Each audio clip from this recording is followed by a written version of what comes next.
Racism often hides in plain sight, but in a small southern town, that quiet truth erupted into undeniable action one morning when a black woman discovered a noose hanging from her barn. It was meant to intimidate her, to force her off the land that her family had worked for generations. What the perpetrators didn't realize was that Naomi Cross wasn't just another woman. They had targeted a retired Special Forces sniper with over 2,000 confirmed kills, a woman who carried a war still burning in her chest. They thought she was vulnerable, that she was alone. But what started as an act of intimidation quickly sparked a fierce resistance, and the men who tried to take her land would soon learn a powerful lesson. Never mistake a soldier for a victim, because Naomi Cross doesn't run. She defends. And this time, she's aiming to end the fight for good. Before we continue, let us know in the comments where you're watching from, and don't forget to subscribe, because tomorrow's story is one you won't want to miss. The wind moved slowly through the dry fields of Georgia, brushing the golden hay in waves like the rhythm of a distant lullaby. Naomi Cross stood at the edge of her porch, a mug of black coffee in her hand, her eyes fixed on the morning mist rising from the trees that bordered her land. The farmhouse was quiet, just how she liked it. Out here, the world didn't rush, it breathed. The livestock stirred with the dawn, chickens scratched the earth near the coop, and goats bleated softly, waiting for Naomi's routine.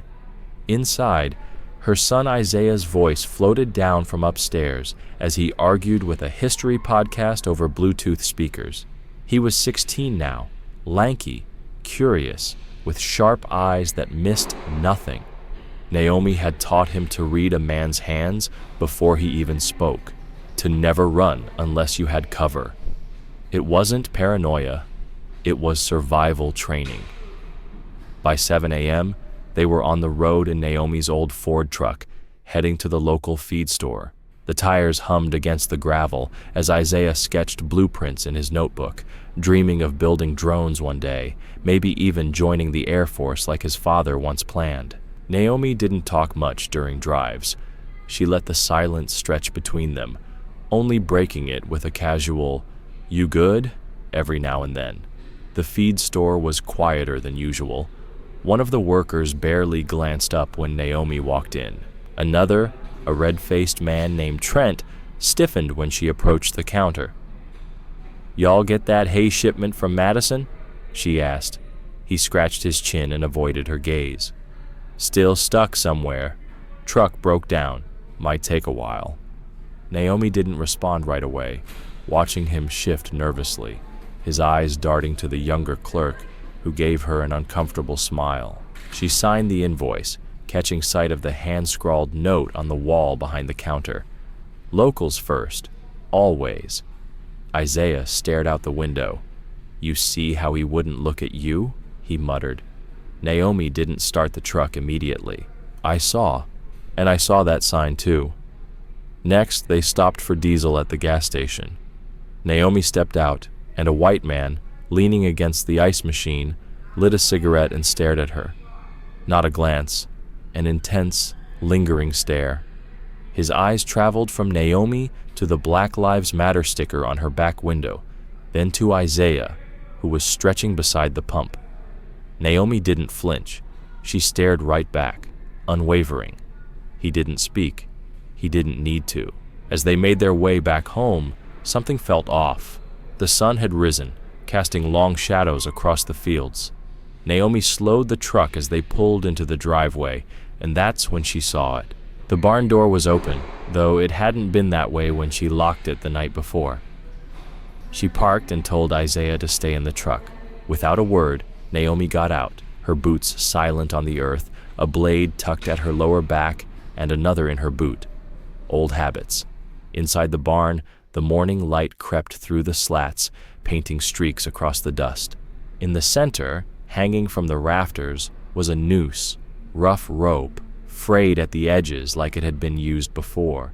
She didn't flinch. She didn't move. Her eyes scanned the wall behind it, where someone had carved a message deep into the old pine beams. "Time to go, girl," Naomi didn't touch the rope.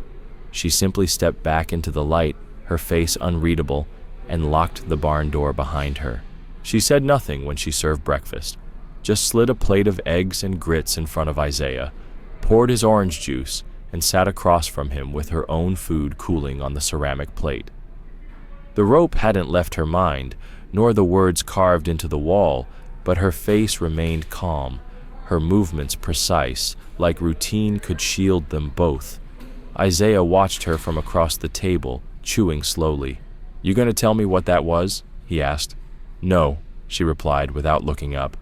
"Not yet. But I saw it. I know." He set his fork down. "What if they come back?" "They won't. Not today." "You sure?" "I'm prepared." And she was. By noon, Naomi had swapped her boots for combat-grade ones, pulled on her utility vest, and disappeared into the old cellar beneath the farmhouse, her secret armory, left untouched since her retirement. Her rifle was there, sealed in a hard case, waiting. The war was about to begin. Customized with a foldable stock and suppressor, Naomi checked every part of her rifle, oiled the mechanism, adjusted the sights, and slid it back into place. It was a soldier's ritual, not done for show, but for readiness. But war wasn't always fought with bullets, not at first. Naomi started by making calls. Old friends, some retired, some still working.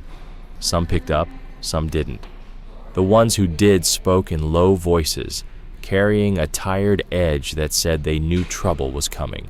A former army buddy down in Sandersville told her about 3 fires in the past month, all black-owned farms, all ruled accidental with no follow-up from the sheriff's office. Naomi hung up the phone, her mind sharp, then headed to the courthouse records office. Behind cracked glass and rows of old filing cabinets, she sifted through property sales over the last 18 months. Naomi wasn't an investigator by trade, but the patterns were easy to spot once you knew what to look for. 6 black-owned properties had changed hands in less than a year.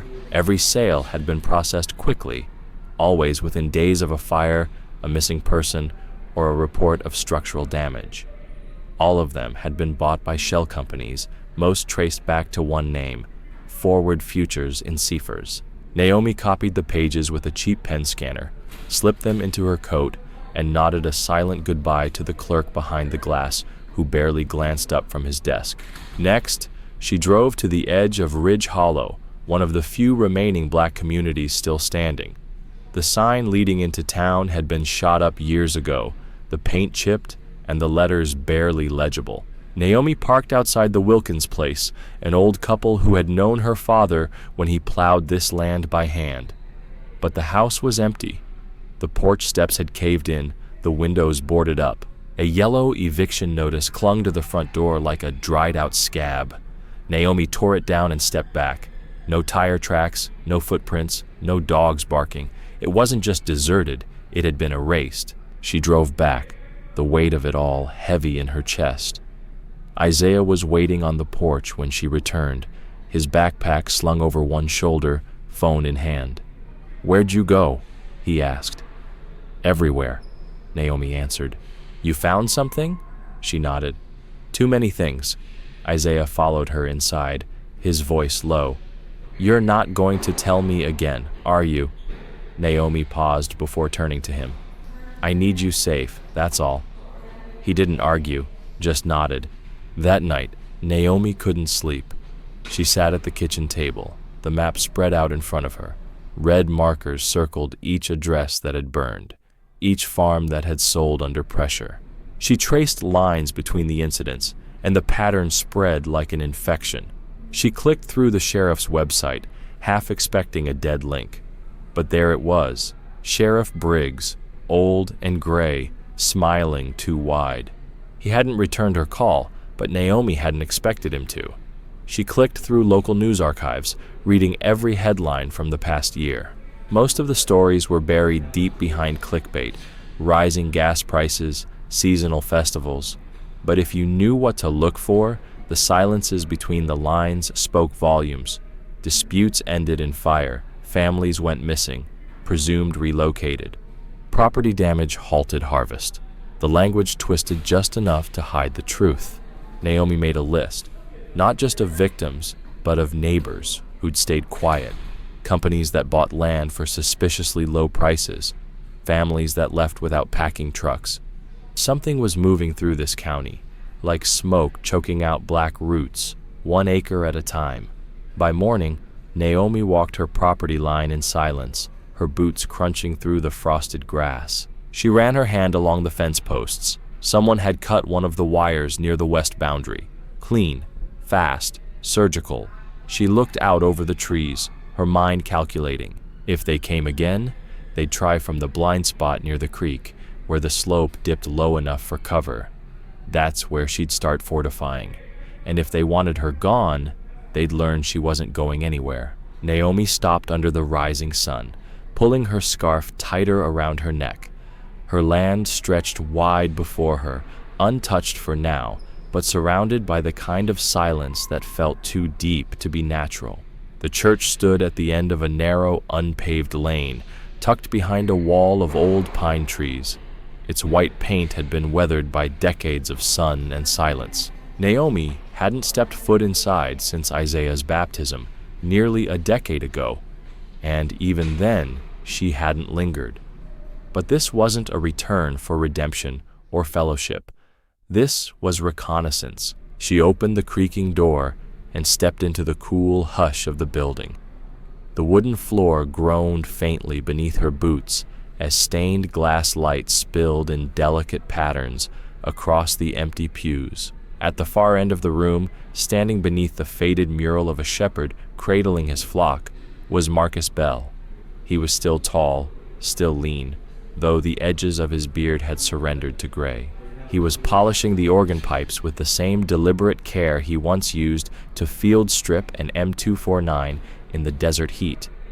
His shoulders tensed slightly at the sound of the door, but he didn't look back. He knew who it was. "I heard about the Wilkins place," Naomi said quietly, her voice low enough to blend into the silence between them. Marcus didn't stop working, his hand continuing its slow rhythm. "You didn't hear all of it," he said. "It burned." "Oh, it burned all right. But they weren't in it when it did." Naomi took another few steps forward, the weight of the news settling in her chest before it settled in her gut. "They left 2 nights earlier, packed up, took the old Dodge, and disappeared. Someone had come around, flashing money and papers, offering to buy their land outright. They didn't even bother cleaning out the house. Was it Forward Futures?" Marcus turned slowly, wiping his hands on a towel as he faced Naomi. The name was different on the offer, but the bank trails were familiar. Quiet company, fancy website, no people listed. "I checked." Naomi nodded, her eyes narrowing as the familiar pieces began clicking together with sharper edges. "Folks think you're back in the fight," Marcus said, studying her. "I didn't leave," she replied, her voice calm, steady. "I just stopped chasing shadows. And now they've stepped out into the light." He leaned against the pulpit, crossing his arms. "What are you really here for?" Naomi didn't hesitate. "I need to know if you remember who you were before all this."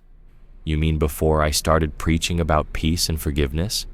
"I mean before you laid down your rifle." He didn't say anything, and the silence inside the church felt heavier than stone. Finally, he looked at her, his eyes sharp beneath the calm. "I remember that night."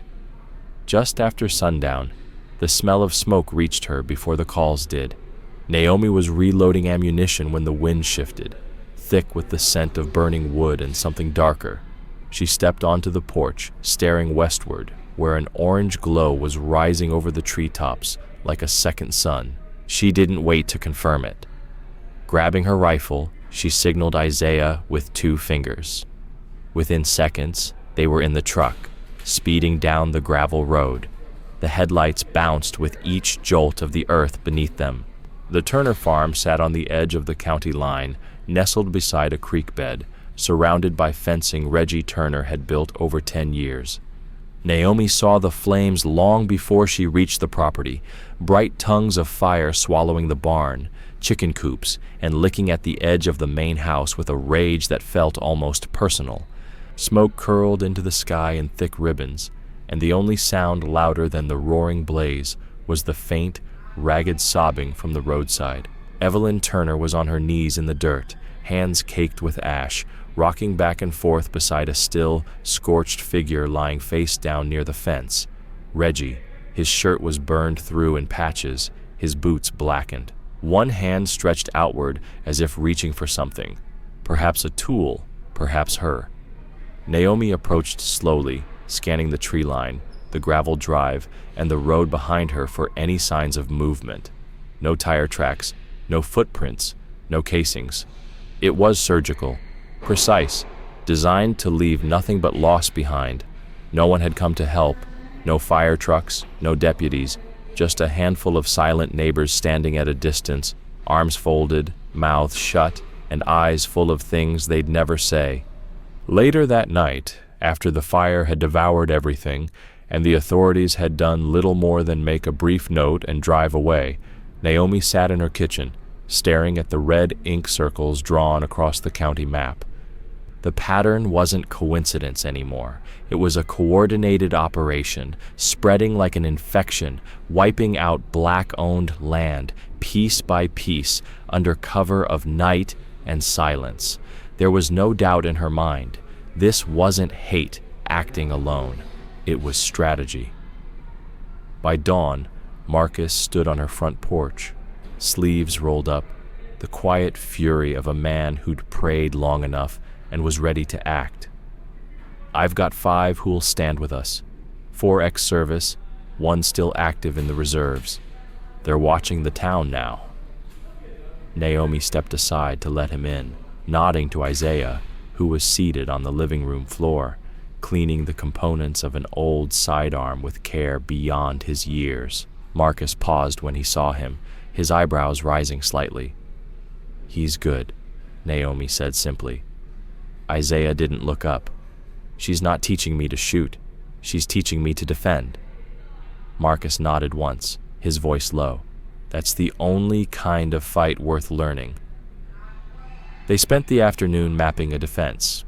Naomi laid out watch shifts, signal flares, fallback routes, and supply caches. Marcus agreed to use his church as a communication post. Naomi reconfigured her fields, replacing fence posts with hidden motion sensors and planting silent perimeter alarms in the brush. She taught Isaiah how to move undetected in the dark, how to fall without making a sound, and how to breathe when your enemy couldn't. The first brick came through the window that evening, wrapped in barbed wire, tied with a strip of blood-soaked cloth, and soaked in kerosene. Naomi picked it up from the floor as Isaiah stood frozen behind her. She didn't flinch. She didn't curse. She didn't hesitate. She carried it to the kitchen sink, lit a match, and held it over the flames until every thread was reduced to ash. "They think we're scared," she said, her voice low and steady. "They don't understand what fear really looks like." The next morning, the sun rose over Naomi's land in sharp slants of gold and silver, cutting through the thin fog that hovered along the edges of the fields like breath from something waiting to exhale. Naomi stood in the barn's loft, binoculars steady in her hands, watching the tree line to the west with the patience of a predator who never forgot how to stalk. The air was still but not calm. Every sound, every rustle of leaves, every creak of old wood carried weight. By now, she trusted her instincts more than the silence. She had gone through her notes, her maps, her records, and finally dug up a name that struck a different kind of alarm bell. It wasn't listed on the land deeds, but buried in a folded flyer from a so-called local values rally held 2 towns over, an event the news barely covered, and the locals pretended didn't happen. His name was printed near the bottom in small, bold letters: Clayton. Ward, a former paramilitary contractor turned land consultant, was known in some far corners of the country, just enough for whispers, but not enough for charges. Photos surfaced of him leading tactical survival groups, speaking at militia meetings, and shaking hands with known extremists. Naomi dug deeper, and sure enough, the shell companies tied to Forward Futures had listed his firm as a third-party assessor. He wasn't just involved, he was organizing. That afternoon, Naomi took her findings to Sheriff Leonard Briggs. His office smelled of burnt coffee and dust, the kind of place where problems were more likely to be filed away than solved. Briggs looked over the printed documents without touching them, his jaw twitching once as his eyes skimmed the name at the top. "I know that name," he muttered, setting the paper down slowly. "I figured you would," Naomi replied, her voice calm and unwavering. He leaned back in his chair with a groan of old springs, breaking the silence. "Look, Naomi, this town's had its problems, but I don't think we're looking at something that deep. Land disputes get messy, tempers flare. That doesn't mean there's a war party moving in." Naomi's gaze hardened. A man is dead, farms are burning, families are vanishing overnight. If that's not a war party, you'd better redefine your terms. Briggs stared out the window, his eyes searching the dusty parking lot, as if the answers were hidden somewhere outside. After a long pause, he spoke. "Even if what you're saying has weight, we don't have the manpower to start poking nests. We can't crush this." Naomi stood. "Then don't get in my way. That's all I'm asking." Briggs didn't respond. He just reached for his coffee and took a long, quiet sip. Back at the farm, Naomi stopped asking for help. She started preparing for a siege. It began with the land itself. Every day, she walked the perimeter, planting tripwires low in the grass, reinforcing the fencing with barbed wire pulled tight like the strings of a violin. Every post she touched was measured, marked, and fortified. By dusk, she had mapped out 4 blind spots and filled them with motion sensors, scavenged from broken cameras and old hunting equipment. Isaiah helped, following her instructions without question. He didn't ask what each device did. He didn't have to. Naomi knew he was learning more from her silence than any lecture could offer. They trained together at dawn and again at night.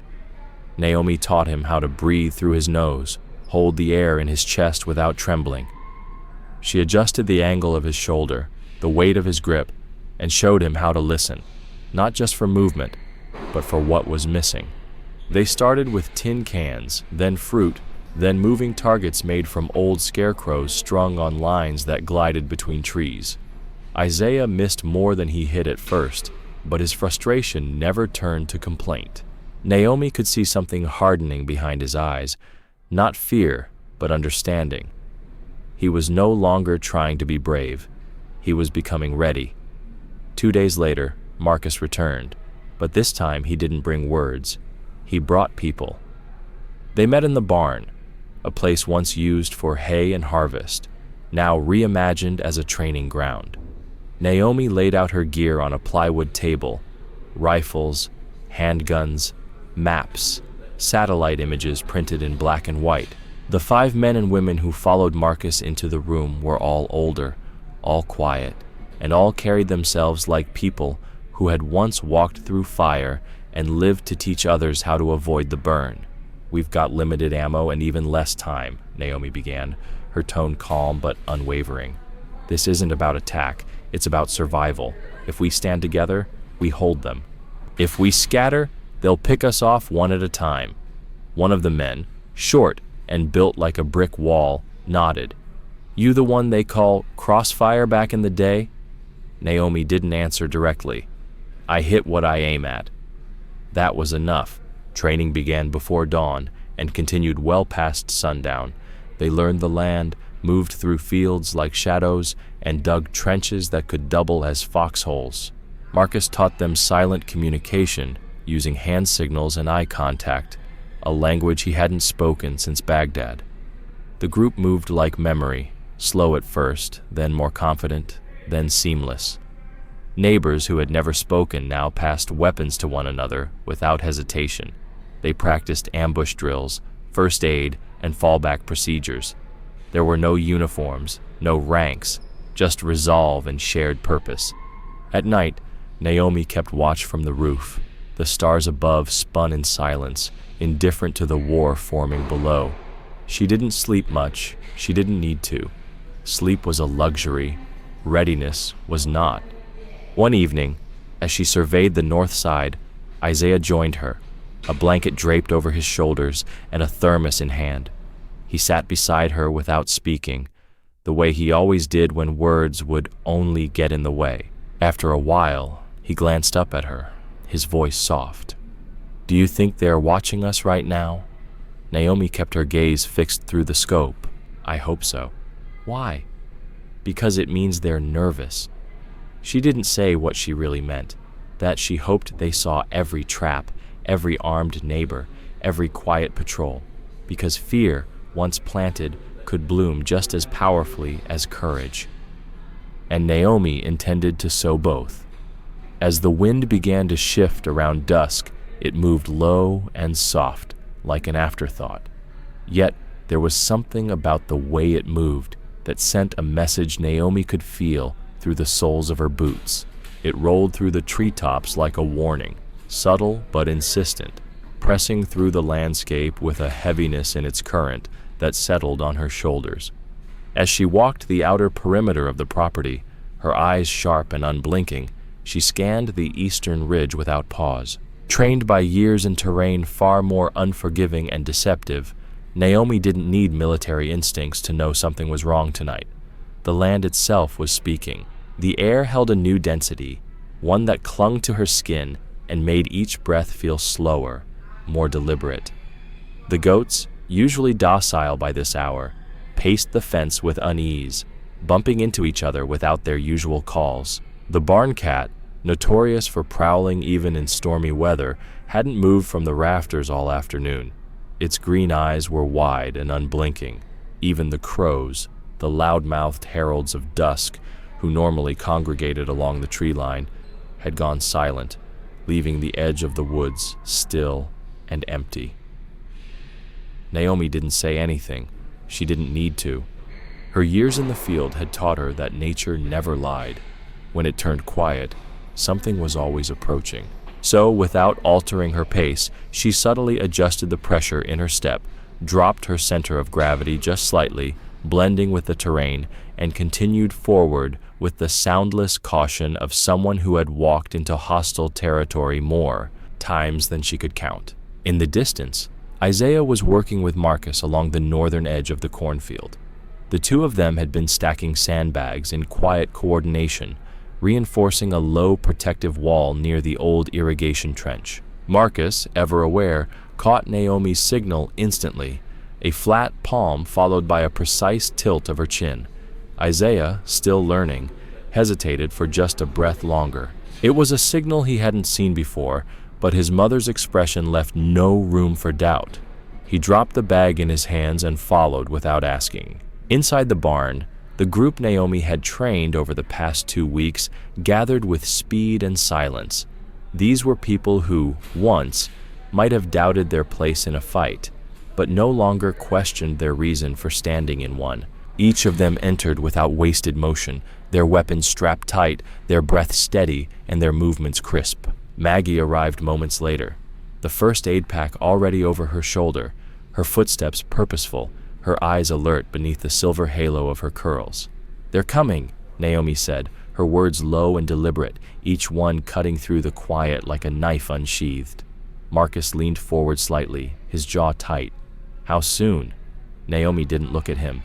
Her eyes were fixed on the monitor, displaying the live feed from their makeshift infrared cameras.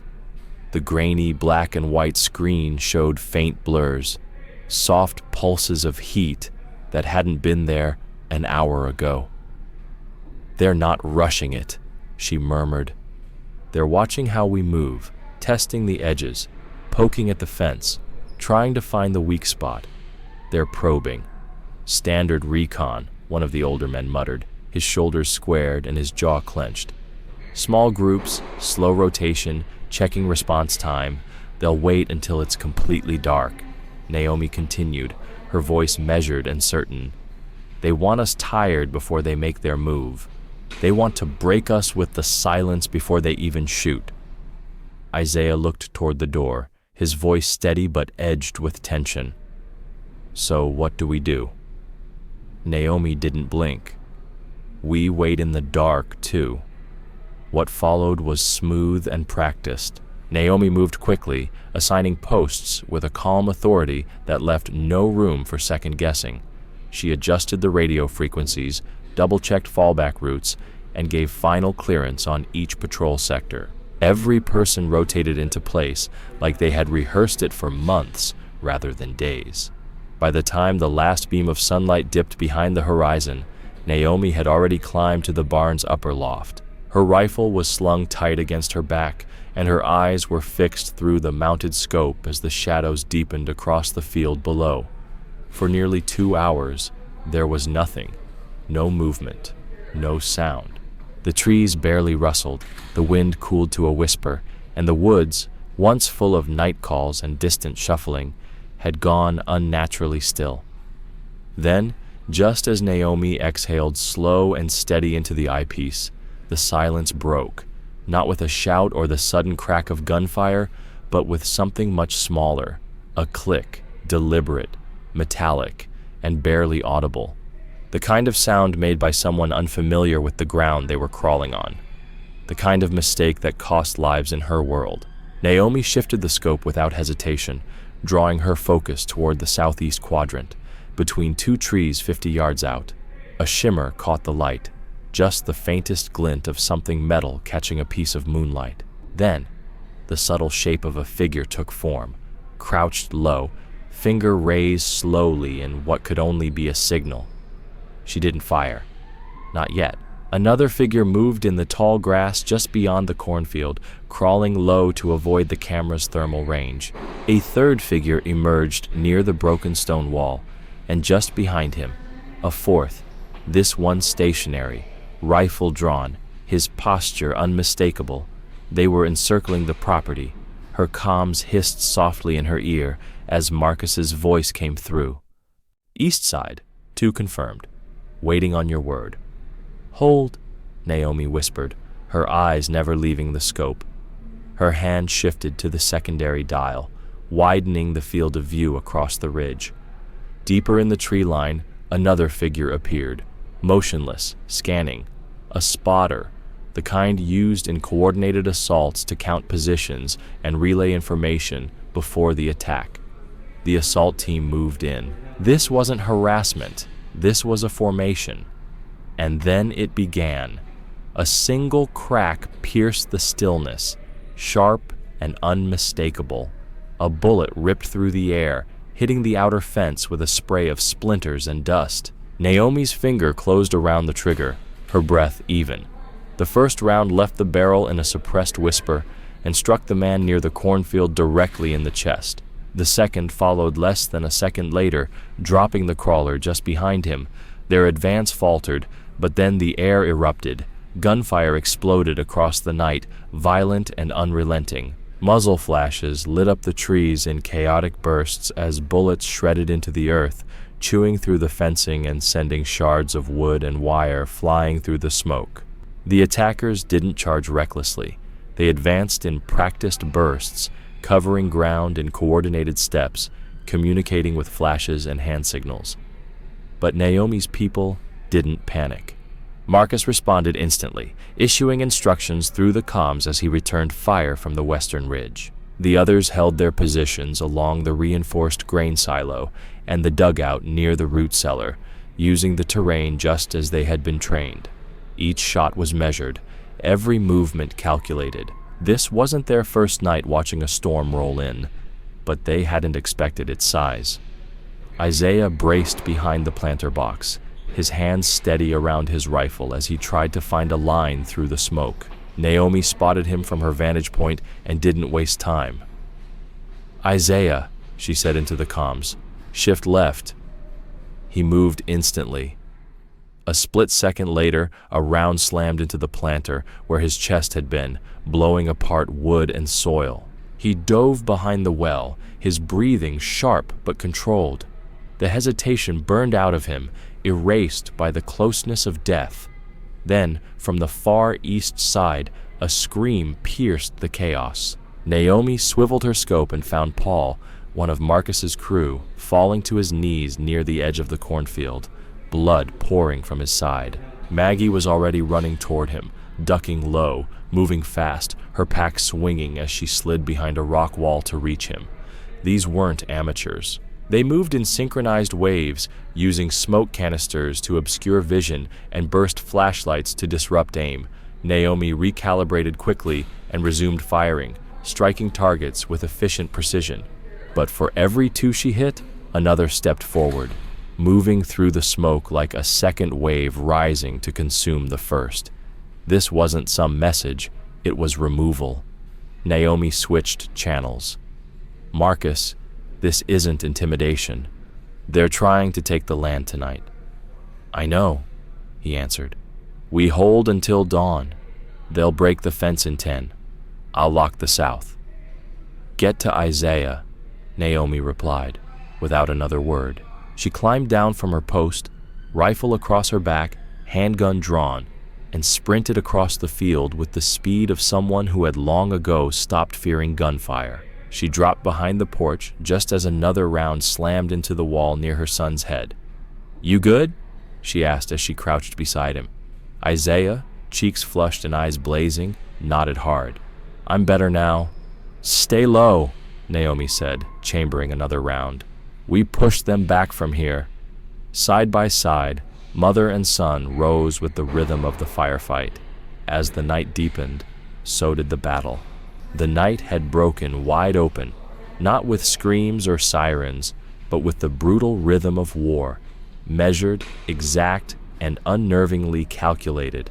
The gunfire had shifted in tempo now, less a chaotic barrage and more a patterned advance. Naomi could hear it in the spacing between shots, the careful pauses, the way the assailants moved between angles as if sweeping a perimeter they already knew. This wasn't rage, it was orchestration. Behind the thick planter wall, Naomi crouched beside Isaiah, her eyes scanning the line of trees just beyond the eastern fence. The moonlight fractured across the smoke, revealing shapes only long enough to invite suspicion.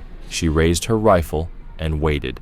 Not for noise, not for movement, but for a mistake. It came less than a second later, a muzzle flash briefly between two trees. Naomi reacted with the instinct of someone who had not only trained to kill, but had perfected it into art.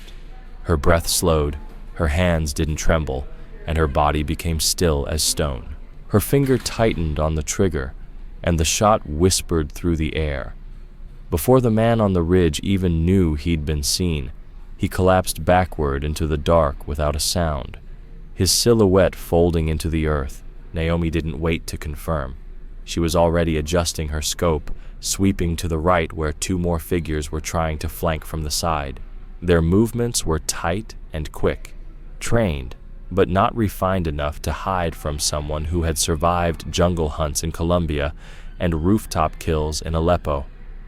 Her next two rounds landed clean, sending both men tumbling into the grass before they could reach cover.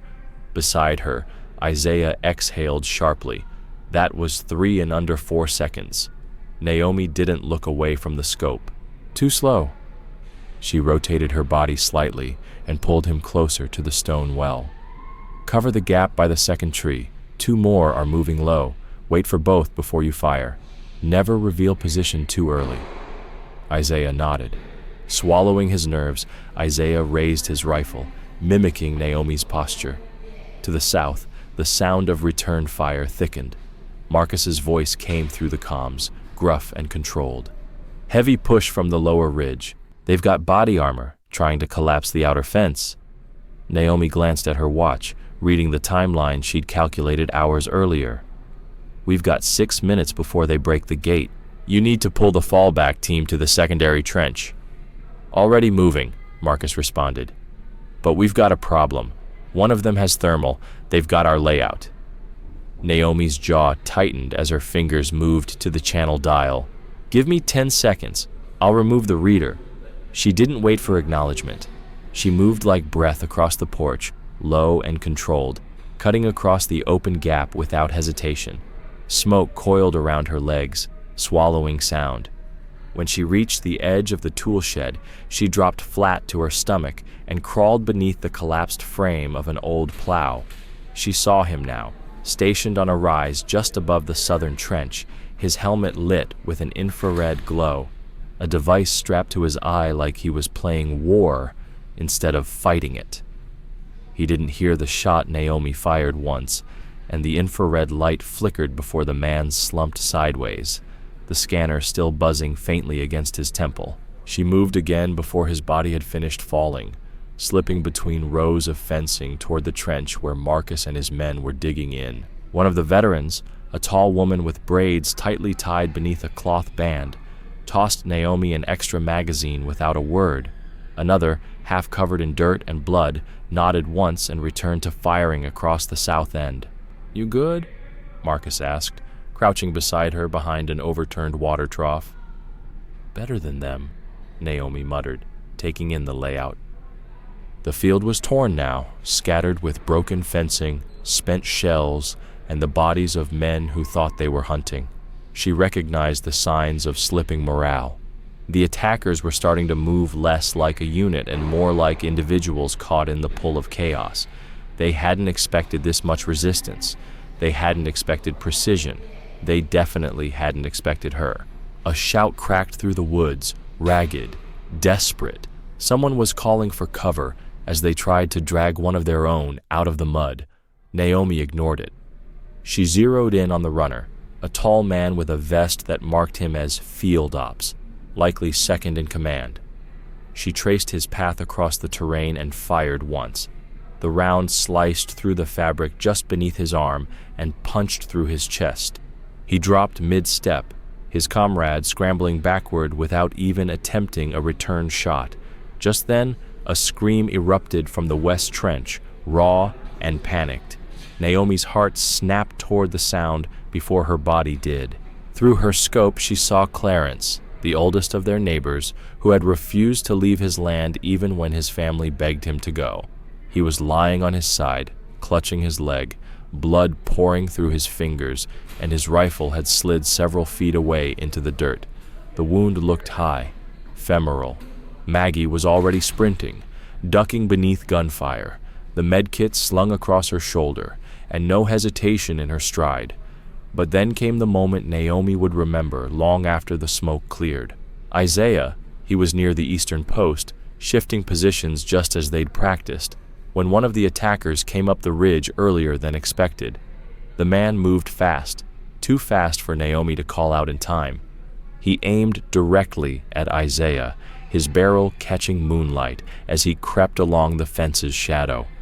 Naomi's breath stopped. She turned, fired. The bullet hit the attacker in the side of the neck before he could squeeze the trigger. He fell backward with a shocked gurgle, crashing into the underbrush. Isaiah dropped flat instinctively, eyes wide, chest heaving, as he rolled toward Naomi's position and crawled behind the stacked stone wall. "I didn't see him," he gasped, still gripping his rifle. "You're still breathing," Naomi said softly, brushing the dirt off his arm. "That's what matters." She rose slowly and returned to her vantage, resetting her scope with deliberate precision. The battle was shifting. She could feel it in the tremble of the gunfire, in the rhythm of the retreat. Their lines were breaking. The resistance had held. Naomi switched her comms again. "They're losing momentum. We press while they're confused." Marcus's voice was steadier than ever. "You lead the north. I'll sweep the trench." Naomi climbed to the roof again, her body moving fluidly despite the bruises already blooming beneath her gear. From above, she watched the field breathe, not in attack, but in desperation. The enemy lines had scattered, their formation had shattered. Every trap Naomi had built with her hands and her memory had worked. Smoke bombs had hurt their movement. Ditches had broken their runs, and precision had dismantled their command. One last figure ran toward the ridge, tall, desperate, the kind who knew he'd failed. Naomi steadied her breath, sighted in, and fired. He dropped before he reached the trees. The woods beyond held no more movement. The land was still. Below, Isaiah stood again. His chest rose and fell with adrenaline, but his hands didn't shake. He looked at Naomi with something deeper than fear, something that understood what it meant to live through something you could never explain. Naomi looked out across her field, now scorched and stained, but still hers. As the first whispers of dawn crept over the ridge, she knew the message had been sent. They could come with fire, they could come with numbers, but they would never take what was hers. But they would never take her land, not while she breathed. The smoke hadn't even cleared from Naomi's fields before the next wave began to build. She could feel it in the air, heavier now, not with the tremble of uncertain attackers, but with the sure-footed movements of men preparing for war. The first assault had tested their defenses. The second was meant to break them, and it was no longer just about the farm. The call came just after sunrise, the radio hissing with urgency as Marcus's voice came through from the church tower. They're moving through the ridge, flanking west and splitting into two columns. This isn't a raid. They're coming for the whole town. Naomi didn't blink. She slid her rifle across her shoulder, checked the pistol holstered at her side, and called into the open barn, where the rest of her team was tending to the wounded and resetting gear. "We've got less than 15 minutes before they breach," she said firmly. "They're not here to scare us anymore. They're here to erase us." Isaiah, who had barely slept since the ambush, stood from where he'd been coiling wire near the radio post. "They're hitting Ridge Hollow. They're not just coming for land this time. They're coming for the people still standing on it." Marcus confirmed it in the next breath. "Church perimeter is hot. Roads are being blocked. They've got military-grade jammers running. No cell signals, no 911. We're alone." Naomi's eyes narrowed. She'd expected a follow-up strike, but not with this level of coordination. Whoever was backing this gang wasn't just throwing bodies into the dirt. They were financing a movement and planning to make an example of every person who refused to fold. She moved to the map spread across the workbench and drew a red line through the town's western edge. "We hold 3 lines, here, here, and here. Grain Tower, Market Square, and the roadblock near Holloway's place. They'll funnel in from the east and try to press through town like a wedge. We split them before they consolidate." Her voice was steady, but her mind was already moving ahead. She'd fought in cities, villages, across mountaintops, and through desert valleys, but nothing burned deeper than the knowledge that this time she wasn't fighting for a flag or a mission. She was fighting for home. By the time they reached the edge of town, Naomi's team had already split and moved into position. Naomi took the church rooftop, where Marcus had repurposed the old bell tower into a sniper nest. From that vantage, she had full view of the road, the square, and the tree line beyond. The attackers weren't subtle this time. 2 blacked-out trucks rumbled toward the main road. Engine blocks reinforced with armor grills lined with steel rails, meant for breaching. At least a dozen men rode in the flatbeds, their weapons raised and scanning, their heads covered with masks or helmets. Naomi exhaled once and took the first shot. The round slammed into the front axle of the lead vehicle, and the truck dipped violently to the right, tires shredding as it skidded into a ditch. Before the second driver could react, Naomi fired again, this time striking the engine housing, sending steam erupting through the grill as the vehicle hissed and bucked to a halt. Chaos followed. Gunmen leapt from the back, shouting commands and returning fire toward the rooftops. But Naomi had already repositioned her scope, now trained on the radio pack strapped to the back of the man barking orders. She fired once, just beneath the antenna mount, and the signal pack sparked and died. Their comms were gone, and their coordination would soon follow. Down on the street, Marcus's team emerged from alleyways and dug in corners, unleashing a flanking maneuver that trapped the gang between the burned-out diner and the barricaded schoolhouse. Gunfire erupted across the square, and windows shattered as rounds punched through storefronts. Isaiah moved with practiced speed, ducking behind an old delivery truck and signaling two teenagers who had been posted behind the old feed supply store. They moved like they had rehearsed it a dozen times, falling into positions and covering each other with surprising clarity. Then, just as Naomi reset her scope to track the second column circling through Holloway's lane, the radio cracked again, this time with Isaiah's voice, breathless and tight. "I'm hit. Not hit, but pinned down southwest corner by the big oak tree. They've got a clear angle." Naomi's heart dropped into a cold, focused silence. She swept her rifle in that direction, saw him crouched low behind a tipped garden wagon, the flash of rifle barrels trained on his position from the tree line just beyond. She moved to shoot, but before she could fire, a second figure blurred across her scope. It was Maggie.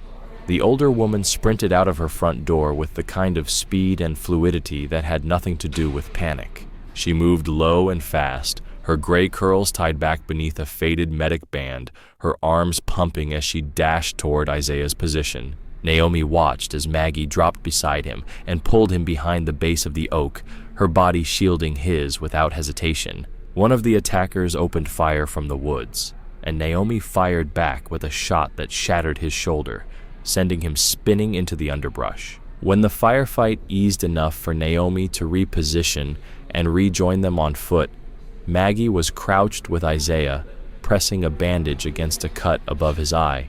"Where the hell did you learn to move like that?" Naomi asked, crouching beside her. Maggie didn't look up. She was too busy wrapping gauze with practiced efficiency. "Kuwait. Before that, Fallujah. I was a trauma medic with the 28th. Spent 6 months with Delta units out of Bram." Naomi stared at her. "You never said a word." Maggie shrugged slightly. "Didn't think you'd need me until now." Isaiah looked between them, blood spreading across his shirt. "I guess I'm lucky," he muttered, his eyes still wide with adrenaline.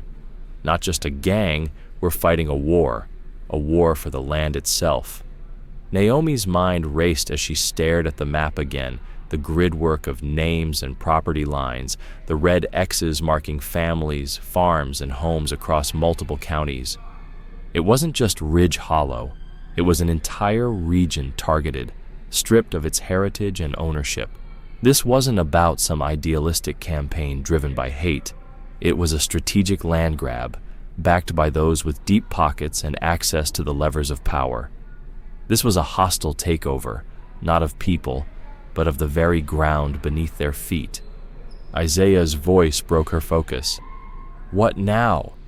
She stood silent for a long moment, tracing the lines on the map with her finger, as though hoping it would reveal a path to victory. The weight of it all pressed on her chest, but she couldn't afford to break now, not when so much was on the line. "We press forward," she said, her voice firm and determined. "This fight isn't just for our land anymore. It's for every piece of ground they think they can take." The sound of distant sirens pierced the silence, but Naomi didn't flinch. They were always late, always behind. Sheriff Briggs arrived in his cruiser, kicking up a cloud of dust as he pulled up fast beside the post office steps. The door creaked open, and Briggs stepped out, brushing dust from his uniform with the slow, practiced gestures of a man who liked to appear composed, even when everything around him had been burning. He took off his sunglasses and looked around at the scene, burned-out trucks, spent shell casings, blood on the sidewalk. Then his eyes locked on Naomi. "Looks like you've been busy," he said flatly. Naomi didn't speak. She waited. He took a step forward, glancing at the people regrouping near the barricades. "Any word on who they were? Militants? Drug runners? Out-of-towners looking to stir up a mess?" Naomi didn't hesitate. "You know who they were." Briggs raised a brow. "Enlighten me." Naomi pulled the map from her coat, unfolded it, and handed it to him. She watched his face shift as he scanned the markings, the twitch in his jaw, the slight narrowing of his eyes. He didn't ask where she found it. He didn't need to. He already knew. He folded it slowly, tucked it under his arm, and gave a small, dry smile. "I'll take this to the state office. See if we can get someone to take a closer look." Naomi stepped forward, blocking his path. "You're not walking off with that. It's evidence," he replied coolly. "No, it's leverage, and it stays with me." Briggs held her gaze for a long moment.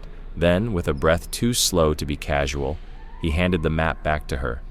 "You're making this a lot harder than it has to be." Naomi stared at him with the clarity of someone who no longer cared about illusions. "Good." He didn't linger. He got back into his car, shut the door, and drove away without another word. Naomi wasn't done with him, though. Long after the sun had dipped behind the burned-out silo and the makeshift triage center was winding down, she stepped behind the corner of the church. She'd heard movement, soft and hurried. The light from the rear windows spilled faintly onto the dirt lot, just enough to catch the silhouette of Briggs pacing with a phone pressed to his ear. His voice was tight and urgent. "I told you," he said, pacing hard. "It's not working.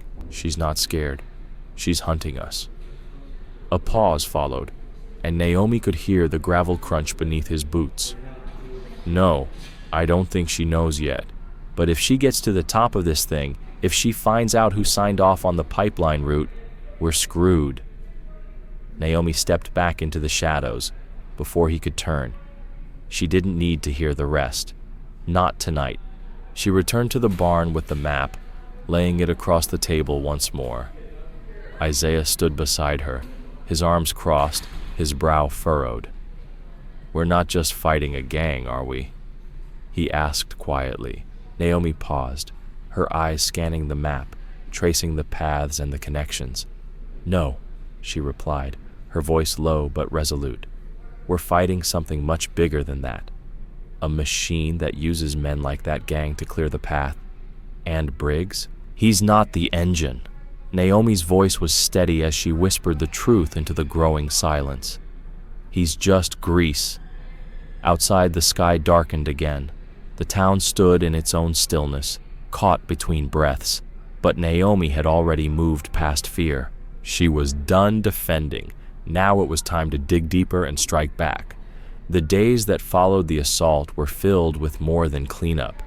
They were laced with a silence so heavy, so thick with tension, that even the wind seemed to tread lightly over the scorched fields and broken fence lines. Naomi didn't rest, not even for a moment. She knew the fight hadn't ended. It had only pulled back to gather its weight for something worse. The lull was the kind that came before a storm, and her instincts had never betrayed her. She rotated the watch every 4 hours, re-rotated the fallback positions, and walked the perimeter herself 3 times a day. Maggie stayed busy at the barn, stitching flesh and splinting bones with a determination that masked the sorrow in her eyes. Marcus split his time between the church and the grain tower, drilling new recruits and repairing radio signal boosters from salvaged equipment. Everyone was rebuilding, recalibrating, but Naomi could feel it in her gut, the kind of unspoken shift that had kept her alive in enemy territory more times than she could count. Isaiah, as always, had been her shadow, early to rise, precise with his movement, thoughtful in ways most boys his age never had to be. But that morning, his boots remained untouched by the door. The cot in the corner of the barn still bore the perfect indent of a body that hadn't stirred. His pack was missing, but the water canteen she had drilled him to carry religiously was left on the porch, condensation still trailing down the metal like a breath that had barely cooled. Naomi didn't panic, not right away. She checked the perimeter logs, tapping through the readings on the slim tablet clipped to her belt. Her eyes scanned for fluctuations in the sensors. The northern fence line had been silent since midnight. The eastern edge, however, showed a brief anomaly. 1 spike, no follow-up. A blip in the thermal reading near the shed. There and gone before the second sweep had time to confirm it. It could have been an animal. It could have been a trick of the wind. But Naomi had learned long ago that war rarely knocked twice before it entered. By late morning, she had spoken to every member of the network. Marcus believed Isaiah had gone to fix the tower relay near the silo. Maggie thought he had mentioned checking on Clarence, Neither location held answers, only more silence. Clarence hadn't seen him. No one had. Naomi returned to the barn slowly, each step deliberate, her breath steady but growing heavier in her chest. The stillness in her bones was the kind that only came when every fiber in her body understood that something had shifted, and no amount of rational explanation could pull it back inside. She crossed the barn floor and moved straight to Isaiah's desk, the same place he kept his sketches, field notes, and checklist of daily assignments. The notebook was gone, which wouldn't have alarmed her until she noticed the torn pages scattered across the floor. They weren't dropped. They were left behind in haste, pages ripped from the spine mid-thought. One of them was torn diagonally, as if pulled free while still being written on. Then she saw it, half hidden beneath the table leg, nestled in the straw and dust. A single brass casing, distinct, polished, stamped with symbols unfamiliar to any American manufacturer she'd seen. It was a foreign tracer round, not the kind they trained with, not the kind kept on this farm. She picked it up slowly, her fingers curling around the cold metal. She stared at it for a long moment before closing her hand, rising, and walking out into the sun without a word. The operation launched within the hour. Every watch point doubled its scan. Every back road was monitored. Naomi rode fast to the grain tower, where Marcus was already cross-checking heat readings from the past 6 hours. One by one, they tracked every disturbance in the perimeter. Then she saw it, tire marks curving east through the slope beyond the quarry, a faint track, like someone had used a scrubbed vehicle with low tread pressure and a controlled exit. "I think he's been taken," she said flatly, her eyes still locked on the screen. Marcus looked up. "You think they breached us again?" "No," she replied quietly. "I think they baited him. Someone lured him out." Marcus's brow furrowed. "How?" "There was a girl," Naomi said, her voice distant but precise.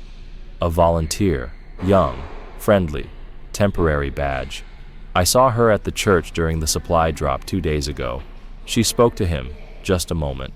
She was too smooth, too familiar." "What was her name?" "Carrara." Marcus paused, eyes narrowing slightly. "Briggs has a daughter by that name. Used to live out of state. Got into some trouble he doesn't talk about." Naomi didn't answer. She didn't have to. She drove to the sheriff's office alone, arriving in a cloud of grit that settled over the steps and clung to her boots as she marched inside. Briggs was behind his desk when she entered, his phone slipping off the receiver with the clatter of someone caught mid-conversation. "My son is missing," Naomi said, her voice calm, devoid of emotion, but cut from steel. "I need to file a report." Briggs frowned, standing slowly. "What happened?" "He didn't report back last night. His gear's gone. His field pack too. But his water bottle's still on the porch. I found a tracer round under his desk." "You think this is connected to the last hit?" he asked, his voice careful, too neutral to be blind. Naomi didn't blink. "I think it was deliberate, coordinated." Briggs picked up a form and slid it across his desk. "We'll file it. I'll notify the county watch." She filled out the form, standing up, her pen firm in her hand, her eyes locked on his face. When she reached the line marked "Last Seen With," she wrote the name Carrara in neat, steady block letters. Briggs didn't react, not visibly, but Naomi saw the tightness in his jaw, the way his throat worked once. He didn't ask who Carrara was. That was confirmation enough. Back at the barn, Naomi returned to the scanner logs and traced the thermal disturbance near the shed, enlarging the feed. The spike was unmistakable now, a pair of heat signatures, one smaller than the other. One was upright, the other dragging. She compared it to the camera stationed near the far road, a black SUV, late model, dark windows, driven by a woman. Naomi couldn't see her face, but the posture was unmistakable. Carrara, Briggs's daughter, the same woman who had just sworn to help her find her son. Naomi said nothing. She packed light. She moved faster.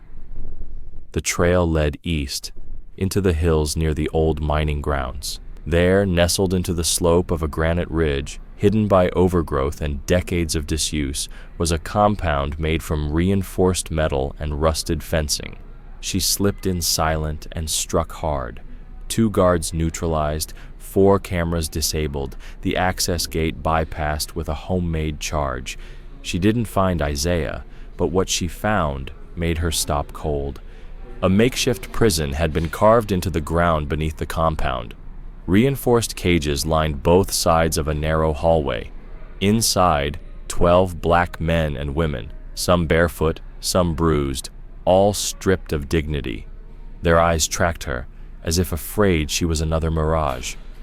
She stepped forward, keyring in hand, and one of them clutched a sheath of papers, thrusting it into her palm with trembling fingers. Land deeds, dozens of them, each signed under duress, each name familiar. They had been stolen, not just taken, but erased. Naomi freed them one by one, guiding them up the slope where Marcus waited with a convoy of silent, grim-faced volunteers. No one asked what came next because Naomi didn't return to Ridge Hollow that night. She disappeared without a word. From that moment on, the war was no longer defensive. It was personal. She crossed into the hills alone, taking only what she could carry. For days, there was no sound of her voice over the comms, no return to the barn, no flash of her face on the drone feeds they swept over the region. She became a whisper again, the kind of quiet that hunted while the others rebuilt the safe zones and guarded the families rescued from beneath that compound. Naomi moved deeper into the wilderness with one goal burning in her chest: eliminate the root, cut off the head of the network.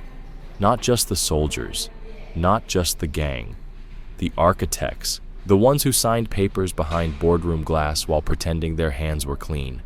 To reach them, she would have to disappear completely. So she did. The old hunting shack was perfect, a one-room structure she and her husband had once used during winter drills, forgotten by the county and hidden in the folds of a dried-up ravine.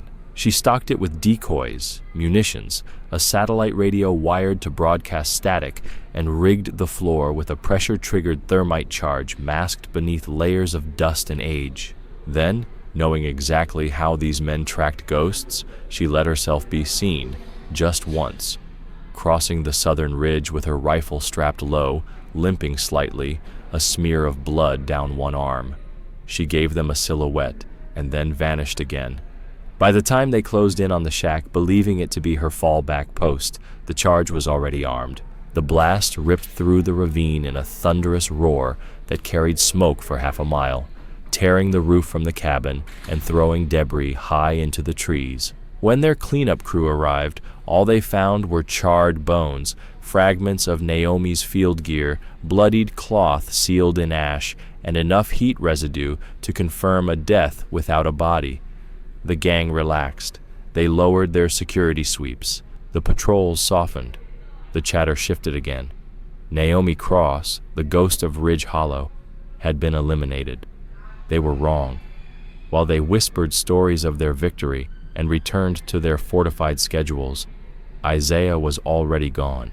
He had escaped 3 nights before the explosion, crawling through a drainage pipe beneath the second compound, a narrow, rusted artery of stone and rotted steel that had once served as overflow for mining runoff. He had watched his captors long enough to learn their patterns, counting steps and smoke breaks, the number of seconds it took for the camera outside the bunkhouse to rotate. He hadn't waited for rescue because he had been taught not to. His mother hadn't raised him to hope someone would come. She had raised him to be the one who moved when the door cracked open, who remembered every escape path, who never forgot the roots carved into his muscles during sleepless nights on the training field. He stole a key card. He slipped a knife from a distracted guard's belt. He ran. And for days, he ran without aim, only direction, east toward the ravines she'd shown him when he was still too young to hold a rifle, but old enough to read the stars. He had nearly collapsed on the fourth night, exhaustion wrapping around him like a fog, his breath coming in bursts as he leaned against a low ash tree, trying to remember which ridge led to the blind cave. And then he saw it, the netting draped between two boulders, half covered in moss. It was a thermal shield Naomi had once shown him how to build.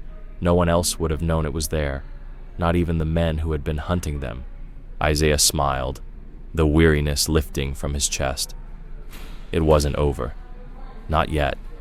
And for the first time in days, he felt the flicker of hope.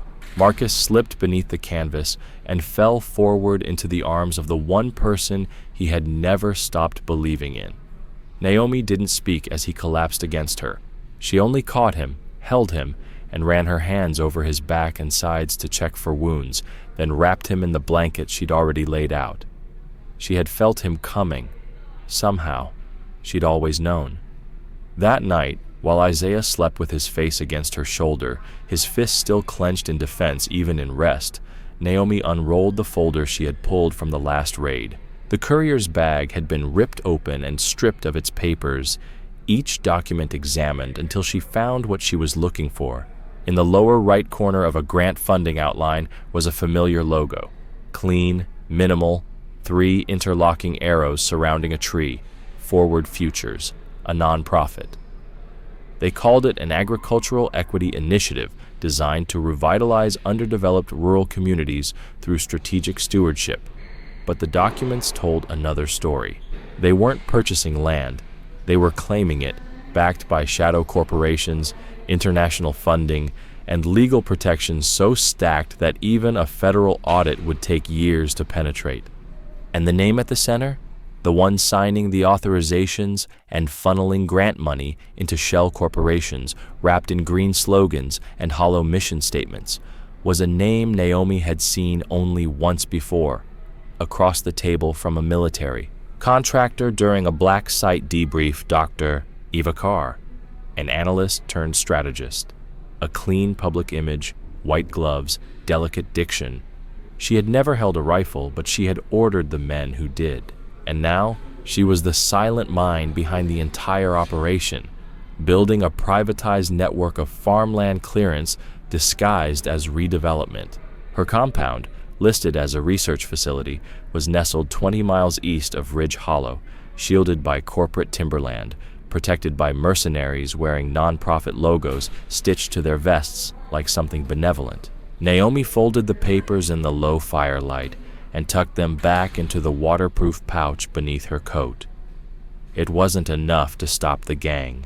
She would have to end its heart, and Eva Carr was its pulse. The storm rolled in quietly over the ridge, low clouds stretching long and flat across the timberline, diffusing the moonlight into a cold silver haze that wrapped the world in shadows. Naomi moved beneath it like she belonged to the dark, her steps measured, her gear silent, her breath steady enough to disappear into the rhythm of the wind. Isaiah remained behind, hidden with Marcus and the newly fortified group in the southern ravine, unaware of where she was going or how far she intended to go.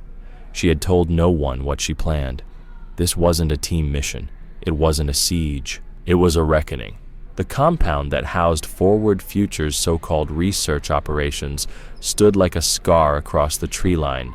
3 low-slung buildings of modern steel and glass, nestled between artificial BMS and lined with a security fence disguised with climbing, ivy and motion-triggered floodlights.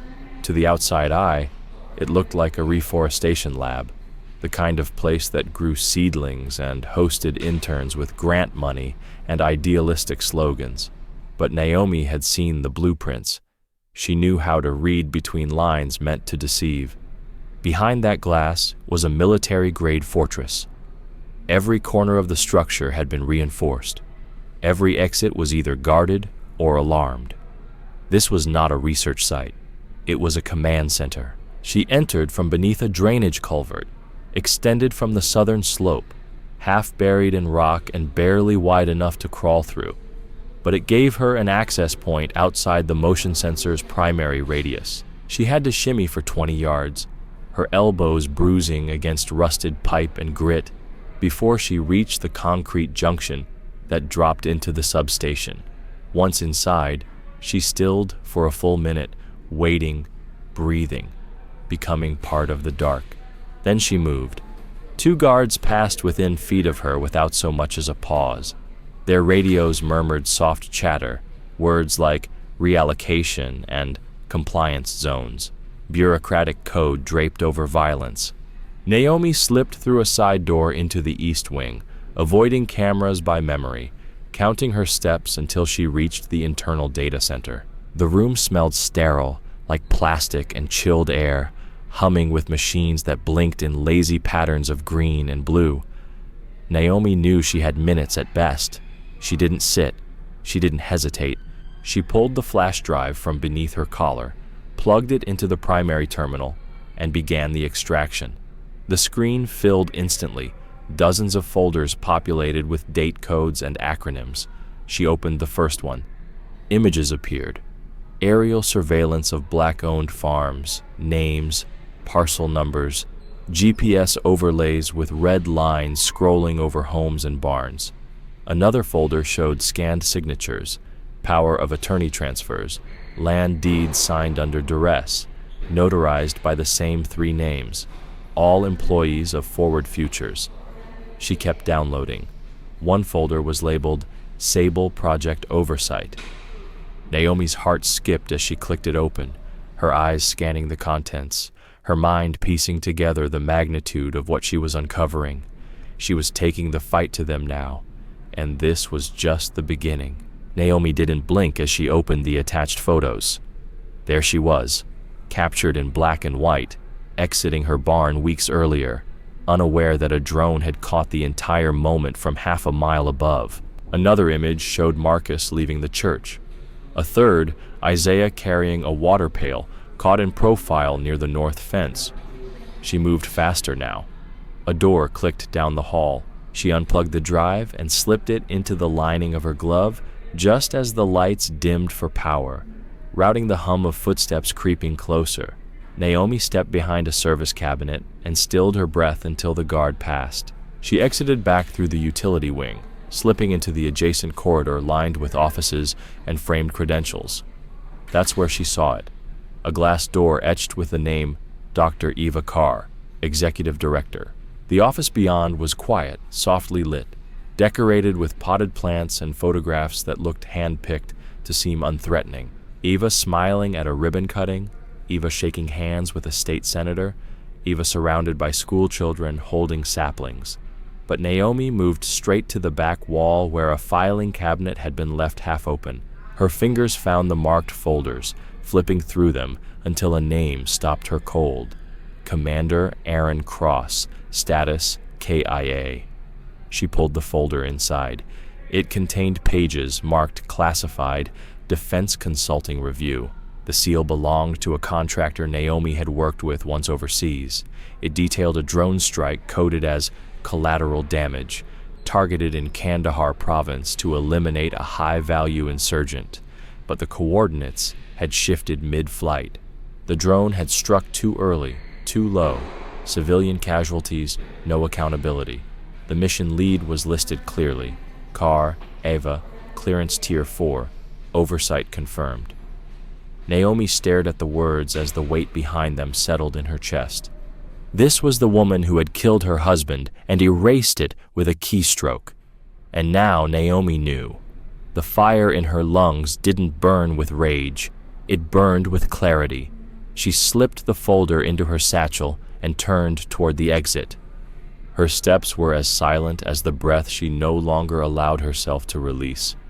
The war hadn't changed, but the target had. Naomi closed the folder with a controlled motion, pressing her gloved fingertips to the edge of the paper before sliding it deep into the base of her satchel, anchoring it beneath the flash drive she had extracted from the data center and the small, dense pouch containing 2 charges. She had packed them not out of habit, but with a very specific outcome in mind. There was no tremble in her hands, no hesitation in her breath, only a quiet sharpening of her focus, the kind that came from clarity earned through loss. She had long suspected that Aaron's death hadn't been as surgical as the official report claimed. She had buried her doubts beneath layers of discipline and duty, refusing to let grief compromise mission readiness. But now, with Avakar's name printed clean across the declassified file in her possession, there was no ambiguity left. The war Naomi had been fighting to protect her home had just merged with the war she had tried for years to forget. There was no alarm yet, only the quiet buzz of power flowing through walls that hummed with expensive insulation and the faint clicking of climate control systems working to keep the building sterile. Naomi turned from the office with precise steps, her eyes adjusting to the corridor beyond her.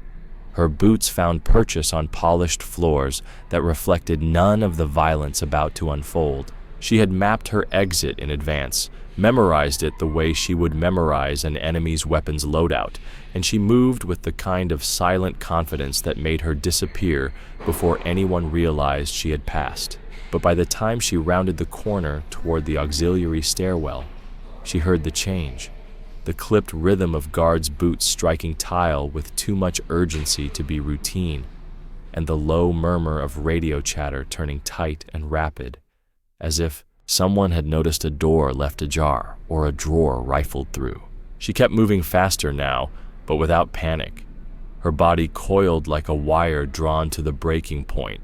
Her hand reached into her coat, fingers curling around the cold weight of a flash charge, which she cracked against her palm and tossed gently over her shoulder as she ducked into the next hall.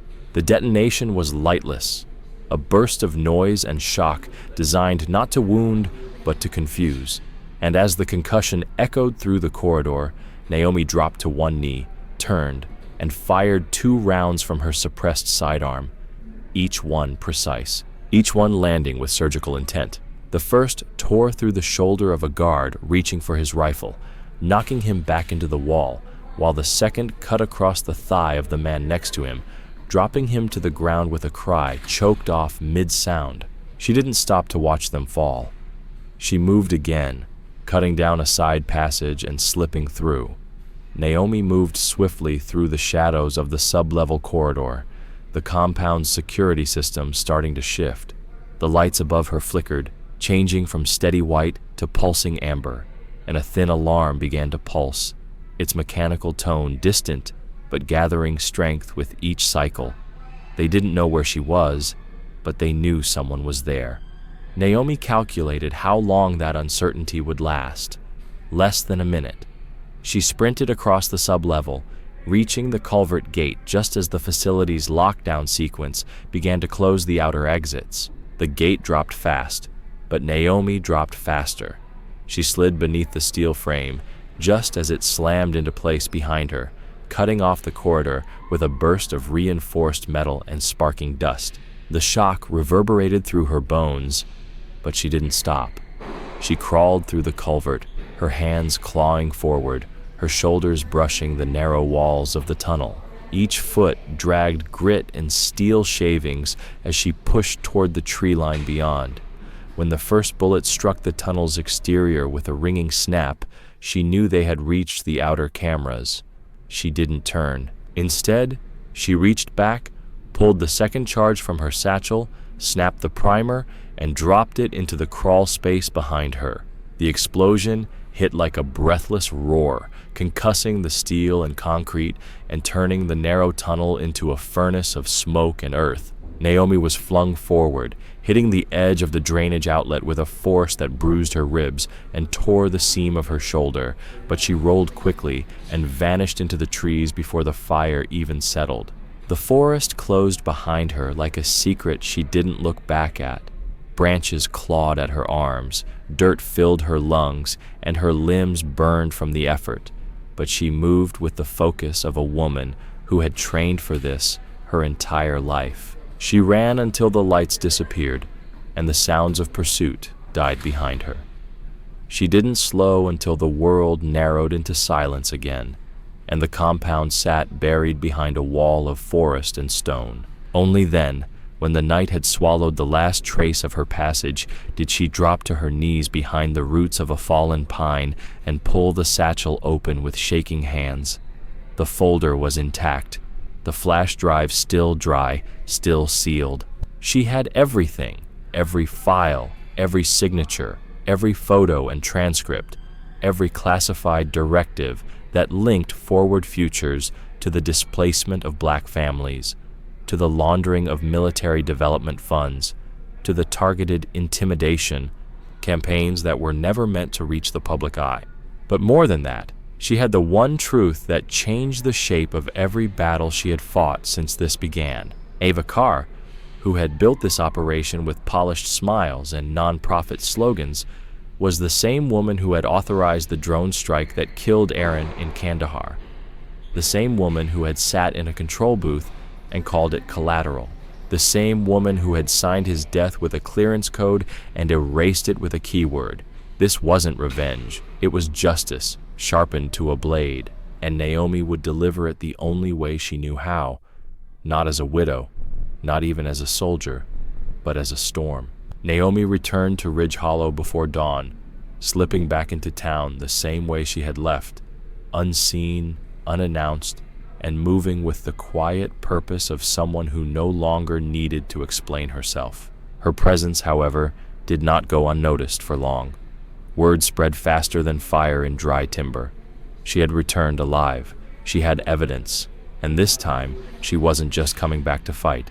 She was coming back to finish. The first thing she did was call Marcus, not through encrypted channels or quiet relays, but on a public signal using a line she knew would be intercepted.